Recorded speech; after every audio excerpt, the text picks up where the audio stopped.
Assalamualaikum warahmatullahi wabarakatuh. Shalom Om Swastiastu, Nama Budaya, Salam Kebajikan, dan salam sejahtera untuk kita semua. Perkenalkan, nama saya Dava Bayhaqi dengan NIM 070 dari kelas B. Pada kesempatan kali ini, saya akan menjelaskan materi mengenai faktor yang mempengaruhi pertumbuhan bakteri. Video ini saya buat dengan tujuan untuk memenuhi penugasan dari mata kuliah Bakteriologi dan Mikologi Veteriner yang diampu oleh yang pertama Profesor Nengah Kertabesung, yang kedua ada Dr. Hapsari, yang ketiga ada Dr. Ketutono, yang keempat ada Dr. Suarjana, dan yang kelima ada Dr. Esa. Pertama ini ada pertumbuhan. Nah, kita harus tahu dulu nih, apa itu definisi pertumbuhan. Jadi pertumbuhan merupakan pertambahan secara teratur komponen dalam sel hidup. Pertumbuhan yang terjadi untuk makhluk hidup uniseluler dengan multiseluler itu berbeda. Untuk makhluk hidup uniseluler sendiri, pertumbuhan ini dapat didefinisikan sebagai bertambahnya sel, tetapi masih memiliki bentuk dan sifat fisiologis yang sama. Sedangkan untuk multiseluler ini, adanya penambahan volume. Jadi untuk pertumbuhan multiseluler ini biasanya ada terjadi perubahan bentuk, tinggi, dan sebagainya. Jadi untuk pertumbuhan uniseluler ini terjadinya pertambahan jumlah sel, pertambahan jumlah organisme yang akan membentuk populasi atau koloni. Selanjutnya, faktor pertumbuhan ini dibedakan menjadi dua, yang pertama abiotik, yang kedua biotik. Nah, biotik ini terbagi lagi menjadi suhu, air, tekanan osmotik, ion dan listrik, nutrisi, dan oksigen. Sedangkan biotik ini terbagi menjadi interaksi dalam populasi dan interaksi antar populasi. Yang pertama ada faktor abiotik. Faktor abiotik merupakan faktor yang dipengaruhi dari lingkungan bakteri tubuh dan tidak terpengaruh oleh interaksi dengan bakteri yang lain. Faktor abiotik pertama ada suhu. Nah, suhu ini ada 3 kategori. Yang pertama suhu minimum. Suhu minimum ini merupakan suhu terendah, tetapi mikroba ini atau bakteri ini masih dapat hidup. Yang kedua ada suhu optimum. Suhu optimum ini didefinisikan sebagai suhu yang paling baik untuk bakteri melakukan pertumbuhan. Dan yang ketiga ada suhu maksimum.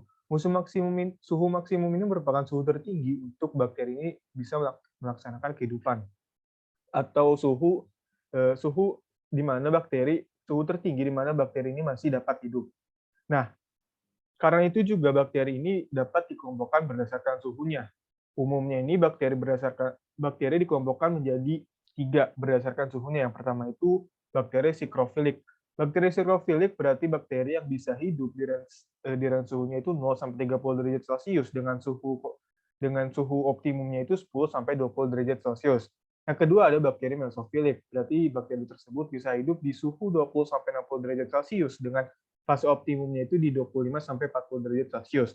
Dan yang terakhir itu ada bakteri termofilik. Bakteri ini bisa hidup di suhu 40 sampai 80 derajat Celcius dengan suhu optimumnya itu 55 sampai 65 derajat Celcius.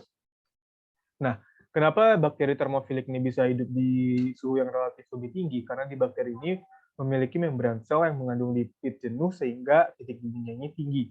Selain itu, pada bakteri ini juga dapat memproduksi protein termasuk enzim yang tidak dapat terdenaturasi pada saat suhu tinggi. Kemudian di dalam DNA-nya mengandung guanin dan sitosin dalam jumlah yang relatif besar, sehingga molekul DNA-nya ini akan tetap stabil di suhu yang tinggi. Kemudian ada reaksi bakteri terhadap suhu. Nah, ketika bakteri tersebut berada di atas suhu yang sudah maksimum, maka bakteri tersebut akan mengalami yang pertama titik kematian termal. Titik kematian termal merupakan suhu yang dapat mematikan mikroba dalam waktu 10 menit pada kondisi tertentu. Yang kedua ada waktu kematian termal. Waktu kematian termal ini didefinisikan sebagai waktu yang diperlukan untuk membentuk suatu spesies mikroba pada suhu yang tetap. Misalnya ini kita ambil contoh dari tabel ini adalah Escherichia coli. Nah, ketika Escherichia coli berada di atas suhu yang maksimum sekitar 20-30 menit, nah, ketika dia berada di suhu yang konstan sebesar 57 derajat Celcius, maka dalam waktu 10 menit, bakteri Escherichia coli ini akan mati. Nah, ketika sudah mengalami itu, maka titik kematian termal dan waktu kematian termal ini sudah terjadi. Yang kedua, ada yang namanya apabila bakteri tersebut berada di bawah titik suhu normal. Nah, apabila di bawah titik suhu normal ini, maka akan terjadi yang pertama cold shock. Cold shock ini merupakan penurunan suhu yang tiba-tiba pada bakteri yang akan menyebabkan kematian bakteri pada fase logaritmik. Kemudian freezing. Nah, freezing ini merupakan kerusakan sel akibat kristal es di dalam air intraseluler. Dan yang ketiga ada liofilisasi. Liofilisasi ini adalah pendinginan titik beku dalam keadaan vakum secara bertingkat. Nah, untuk faktor abiotik berikutnya ada air. Nah, air ini merupakan komponen dasar. Kenapa? Karena bakteri ini tersusun setidaknya sebesar 70% itu merupakan air. Nah, kemudian ini sebagai transport nutrisi. Berfungsi sebagai transport nutrisi karena air ini berfungsi sebagai pelarut dan sebagai transport nutrisi dari dalam dan luar sel. Jadi makronutrisi yang biasanya memasuki dinding sel bakteri akan masuk dengan bantuan air. Nah, yang ketiga ini merupakan sangat berperan dalam proses metabolisme. Nah, kemudian air ini memiliki AW atau activity water. AW air sendiri pada umumnya di bakteri ini sebesar 0,6 sampai 0,999 AW. Nah, mikroba yang osmotoleran atau toleran terhadap tekanan osmotik ini biasanya hidup pada AW yang rendah, yaitu 0,6. Nah, Saccharomyces rouxi dan Aspergillus glaucus biasanya dapat hidup pada AW 0,8. Nah, kemudian untuk bakteri halofil atau bakteri yang dapat hidup di kadar garam halogen tinggi, biasanya itu memerlukan AW 0,75. Selanjutnya ada tekanan osmotik. Tekanan osmotik ini sangat berhubungan dengan kandungan air. Nah, berdasarkan tekanan osmotiknya juga, bakteri dikelompokkan menjadi yang pertama bakteri osmofilik. Bakteri osmofilik merupakan bakteri yang dapat tumbuh pada tekanan osmotik yang tinggi. Yang kedua ada bakteri halofilik yang bisa hidup di kadar garam halogen yang tinggi. Dan yang ketiga ada bakteri halodurik, adalah kelompok bakteri yang dapat tahan dan tidak mati, tetapi tidak dapat tumbuh juga pada kadar garam yang tinggi. Kadar garamnya itu bisa mencapai 30%. Nah, contohnya itu kalau di osmotik ini adalah di bakteri osmofilik ini adalah Leuconostoc, kalau di halofilik ada Halobacterium densibrio, dan kalau di bakteri halodurik itu contohnya Bacillus sp. Kemudian ada faktor abiotik, ion, dan listrik. Yang pertama, untuk faktor abiotik ion dan listrik ini adalah pH. Nah, umumnya ini bakteri ini bisa hidup di pH netral, yaitu pH 7. Nah, tapi berdasarkan pH-nya juga, bakteri dapat dikelompokkan menjadi 3. Yang pertama, asidofil. Asidofil ini merupakan bakteri yang bisa hidup pada pH asam. Yang kedua ada neutrofil, yaitu bakteri yang bisa hidup pada pH netral. Dan yang ketiga ada basofilik. Nah, basofilik ini bakteri dapat hidup pada pH yang besar. Nah, kemudian ini buffer.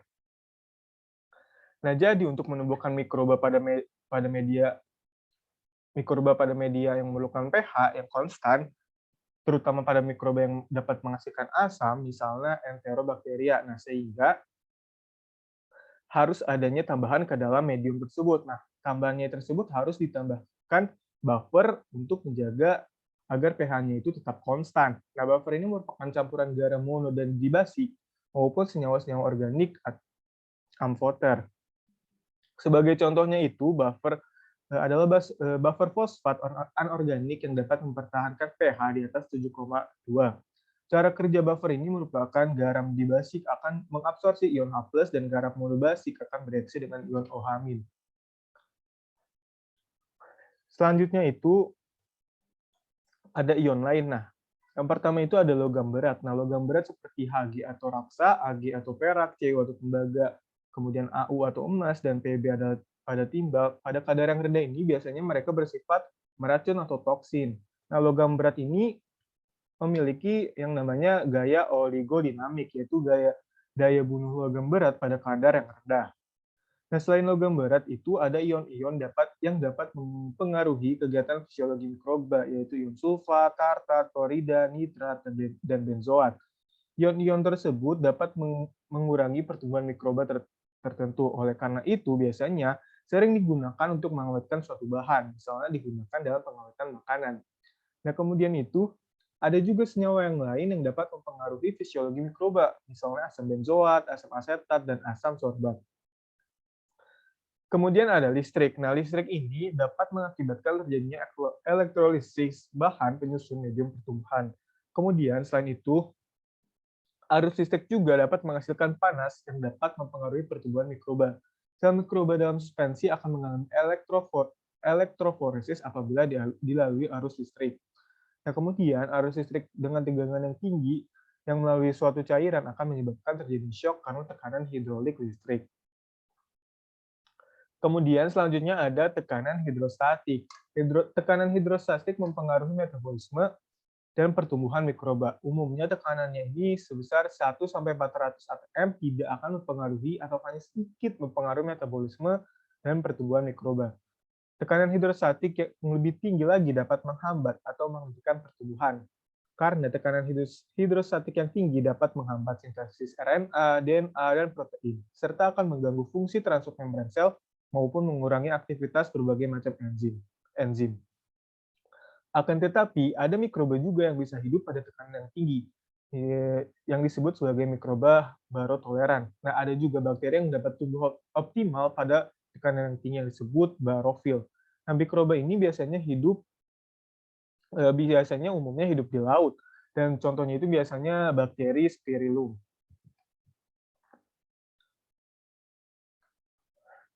Kemudian ada faktor abiotik selanjutnya yaitu nutrisi. Nah, nutrisi yang pertama itu ada garam anorganik. Nah, garam anorganik ini fungsinya untuk mengatur keadaan kolidal, mengatur tekanan osmotik, memelihara keseimbangan asam basa, dan merupakan bagian dari enzim. Yang kedua ada yang namanya mineral. Mineral ini merupakan belerang sebagai komponen substansi sel. Kemudian itu merupakan penyusun dari asam nukleat, dan yang ketiga atau yang C itu ada aktivator sebagai aktivator enzim. Nah, untuk yang selanjutnya itu sumber karbon. Nah, sumber karbon ini diperlukan sebagai sintesa dengan timbulnya asimilasi. Nah, karena sumber karbonnya juga bakteri dapat dikelompokkan menjadi autotrof, artinya bisa memperoleh energinya dengan sendiri, dan heterotrof atau tidak bisa memperoleh energinya dengan sendiri. Nah, untuk autotrof ini dibagi lagi menjadi dua, yaitu fotoautotrof, yaitu dibantu oleh sinar cahaya matahari atau sinar cahaya, dan kemoautotrof itu dibantu dengan energi atau sisa-sisa reaksi kimia. Nah, kemudian ini sumber nitrogen. Nah, sumber nitrogen ini biasanya yang sebagai sumber nitrogen bakteri itu ada NO3, NO2, dan NH3. Nah, tetapi biasanya untuk bakteri sendiri lebih sering untuk sumber nitrogen yang NH3 atau amonia. Kemudian oksigen. Nah, berdasarkan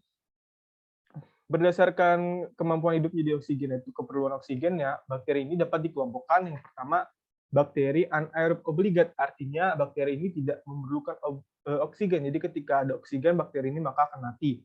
Kedua, ada anaerob aerotoleran, artinya tidak akan mati dan tidak juga tumbuh jika dia hidup di lingkungan yang ada oksigen. Nah, yang ketiga ada aerob fluktuatif, artinya bisa tumbuh dengan ada atau tidaknya oksigen. Yang keempat itu ada aerob obligat. Nah, bakteri jenis ini sangat memerlukan oksigen untuk hidup. Dan yang kelima ada mikroaerofilik. Nah, bakteri ini memerlukan oksigen tetapi dengan kadar yang rendah. Selanjutnya itu ada yang kedua, faktor biotik. Faktor biotik ini merupakan faktor yang dipengaruhi oleh adanya sebuah interaksi. Nah, yang pertama ini adalah adanya interaksi dalam satu populasi. Nah, interaksi dalam satu populasi ini bisa dibedakan menjadi dua. Yang pertama, interaksi positif. Nah, interaksi positif ini menyebabkan meningkatnya kecepatan pertumbuhan sebagai efek sampingnya. Nah, meningkatnya kepadatan populasi juga secara teoritis ini akan meningkatkan kecepatan pertumbuhan. Nah, interaksi positif ini disebut juga kooperasi. Contohnya itu pertumbuhan satu sel bakteri menjadi koloni pada pertumbuhan fase lab. Kemudian ada namanya interaksi negatif. Interaksi negatif ini menyebabkan turunnya kecepatan pertumbuhan dengan meningkatnya kepadatan populasi. Selanjutnya merupakan interaksi antar populasi. Nah, kita bisa lihat pada tabel ini merupakan nama-nama interaksi dan yang terjadi pada populasi bakteri A dan populasi bakteri pada B. Misalnya yang pertama, dinetralisme. Netralisme merupakan interaksi atau hubungan di mana antar populasi yang berinteraksi ini tidak saling berpengaruh. Jadi untuk populasi A dan populasi B ini tidak terjadi pengaruh apa-apa. Yang kedua, komensalisme. Misalnya interaksi atau hubungan di mana satu organisme ini diuntungkan, sementara organisme lain ini tidak diuntungkan atau tidak dirugikan. Maka apabila contohnya komensalisme di tabel ini, misalnya komensalismenya ini menguntungkan oleh populasi B, sedangkan untuk populasi A dia tidak merasa dirugikan juga dan tidak diuntungkan juga. Maka untuk populasi A ini akan merasakan tidak pengaruh apa-apa, tetapi untuk populasi B akan sebagai interaksi yang positif. Nah, yang ketiga ini ada sinergisme. Sinergisme itu merupakan kegiatan yang tidak saling ganggu, tetapi jika salah satu melakukan aktivitas maka menguntungkan. Nah, sinergisme ini merupakan salah satu contoh bentuk interaksi antar populasi bakteri yang saling yang saling berpengaruh positif. Nah, selanjutnya itu ada mutualisme. Mutualisme ini merupakan simbiosis yang saling menguntungkan atau adanya hubungan timbal balik antar populasi. Nah, sama seperti sinergisme, mutualisme ini merupakan salah satu bentuk interaksi yang menghasilkan pengaruh positif. Nah, selanjutnya itu ada namanya kompetisi. Kompetisi atau persaingan merupakan hubungan negatif antara dua populasi mikroba, di mana kedua populasi tersebut terpengaruh secara merugikan sehubungan dengan kelangsungan hidup dan pertumbuhan mereka. Nah, untuk kompetisi ini, untuk kedua populasi ini akan merasakan interaksi yang saling pengaruhnya negatif. Kemudian ada namanya amensalisme. Amensalisme adalah ketika suatu populasi mikroba akan menghasilkan zat yang menghambat populasi mikroba lainnya. Nah, amensalisme ini misalnya populisme karena satu misalnya ini definisinya adalah menghasilkan zat penghambat. Nah, sebagai penghasil zat penghambat ini adalah merupakan terjadinya interaksi positif atau dia diuntungkan, sedangkan kalau populasi B-nya ini terjadi interaksi yang pengaruhnya negatif. Kemudian predasi. Nah, predasi ini merupakan interaksi atau hubungan di mana satu organisme sebagai predator yang akan menyerang organisme lainnya atau sebagai mangsanya. Untuk predasi ini, untuk salah satu populasi misalnya A sebagai predator, maka populasi tersebut akan diuntungkan dan berpengaruh positif. Sedangkan apabila itu sebagai mangsa, maka populasi tersebut pengaruhnya bagi populasi tersebut adalah negatif. Yang kedua adanya parasitisme. Parasitisme itu apabila salah satu populasi ini diuntungkan, sedangkan populasi yang lain ini dirugikan. Untuk yang parasitisme juga sama, ketika populasi A ini mengalami keuntungan, maka interaksi yang terjadi bagi populasi A adalah pengaruh yang positif. Sedangkan populasi B yang dirugikan, maka akan terjadi pengaruh yang negatif. Yang selanjutnya itu ada fase pertumbuhan bakteri. Ini merupakan subbab pembahasan terakhir. Fase pertumbuhan bakteri ini dibagi menjadi 4 fase. Yang pertama ada fase lak. Fase lak merupakan fase adaptasi bakteri dengan lingkungan yang baru. Nah, lama fase lak ini tuh bervariasi tergantung dari komposisi media, pH, suhu, aerasi, jumlah sel parinokulum awal, dan sifat fisiologis mikroorganisme pada media. Kemudian fase logaritma atau eksponensial. Nah, pada fase ini terjadi pertumbuhan yang sangat cepat. Nah, setiap sel dalam populasi ini akan membelah menjadi 2 sel. Nah, variasi derajat pertumbuhan bakteri pada fase eksponensial ini sangat dipengaruhi oleh sifat genetik yang diturunkannya. Kemudian ada yang namanya fase stasioner.